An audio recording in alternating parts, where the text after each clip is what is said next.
Título: A cadeira vazia do medo. A casa sempre fora um refúgio, um lugar onde os Mendoza podiam deixar para trás o estresse do dia a dia e simplesmente ser uma família. Mas naquela noite, o jantar se tornou algo mais, em algo sinistro. Tudo começou com um simples rangido. Carlos, o pai, atribuiu ao velho edifício se acomodando. Helena, a mãe, pensou que era o vento entrando por alguma fresta. Sofia, a filha adolescente, simplesmente ignorou o som, absorta em seu telefone. Mas então, outra cadeira se moveu. E outra. Eles estavam sentados ao redor da grande mesa de mogno da sala de jantar, um móvel que pertencia à família há gerações.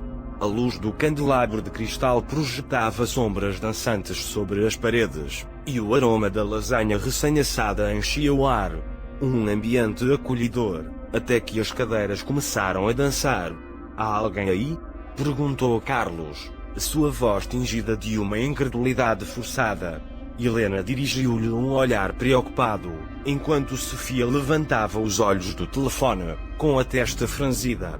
"Pai, pare de brincar", disse Sofia, mas sua voz tremia ligeiramente. Então, uma das cadeiras deslizou para trás, como se alguém tivesse se levantado abruptamente. Mas não havia ninguém. O silêncio tomou conta da sala de jantar, um silêncio pesado e opressivo, rompido apenas pelo crepitar das velas. Acho que deveríamos ir embora", sussurrou Helena, com os olhos arregalados. Carlos tentou manter a compostura, mas o medo já estava calando fundo em seu interior. "Não seja ridícula, Helena. Deve ser uma corrente de ar." Levantou-se e fechou as janelas, certificando-se de que estavam bem travadas. Mas o movimento persistiu. Cadeiras que se deslocavam, balançavam e rangiam, como se estivessem possuídas por uma força invisível. A paranoia começou a florescer na mente de cada um dos Mendoza. Olhavam-se uns aos outros, suspeitando, perguntando-se se um deles estava pregando uma peça cruel. Mas no fundo, sabiam que não era assim. "Está na casa", exclamou Sofia, com a voz embargada pelo pânico. Levantou-se da mesa e correu para a porta, mas a encontrou trancada. Tentou abri-la, mas o ferrolho não cedia.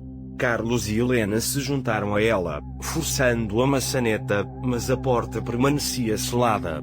O pânico se apoderou deles por completo.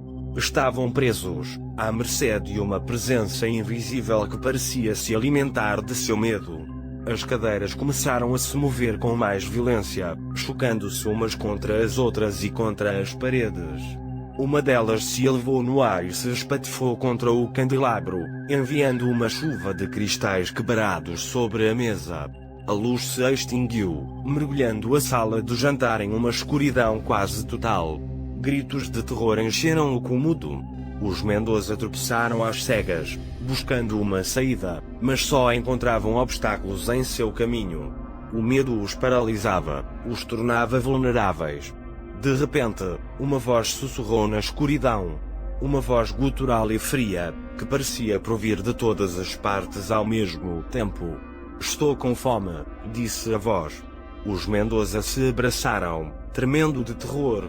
Sabiam que não estavam sozinhos, que algo os espreitava na escuridão, algo que se alimentava de seu medo e sua desesperação. Carlos, impulsionado por um instinto de proteção, se interpôs entre sua família e a escuridão.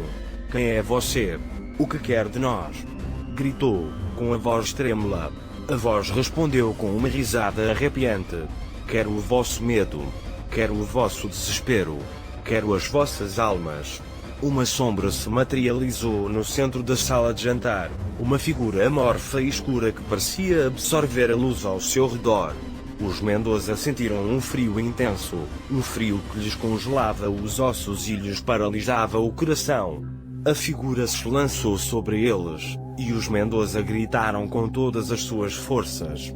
Na manhã seguinte, a casa estava em silêncio. A luz do sol entrava pelas janelas, iluminando a sala de jantar destruída. As cadeiras jaziam espalhadas pelo chão, cobertas de poeira e cristais quebrados. A mesa de mogno estava virada, e a lasanha, já fria e rançosa, havia-se espalhado pelo chão. Não havia sinais dos Mendoza.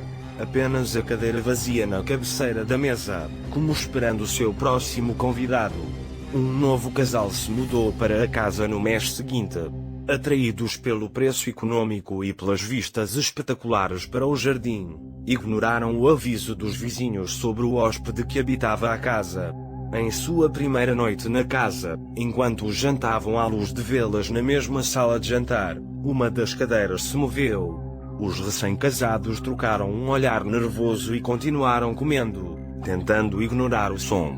Mas então, outra cadeira se moveu. E outra. A cadeira vazia do medo os havia encontrado. A família Mendoza havia desaparecido, mas o ser que se alimentava de sua paranoia continuava esperando, vivendo agora na casa que desmoronava, esperando a seguinte família ou o seguinte incauto que cruzasse seu caminho. A casa ficou vazia por anos depois que o casal fugiu, transformando-se em ruínas antes que um incorporador finalmente a derrubasse. Aparentemente, durante a construção do novo edifício, os trabalhadores frequentemente reclamavam que suas ferramentas desapareciam ou se moviam. Alguns relataram ter visto figuras no canto do olho. O novo edifício foi concluído e vendido em sua totalidade, mas o terreno logo se tornou com uma taxa de rotatividade de propriedade invulgarmente alta. A lenda do comensal invisível se tornou um conto com o qual os moradores locais se assustam. Alguns dizem que o inquilino agora vive em uma cadeira velha na casa original. Outros acreditam que se mudou para algum lugar no novo edifício. Todos concordam que não importa para onde vá, ele continua sentado à mesa, esperando para ser servido.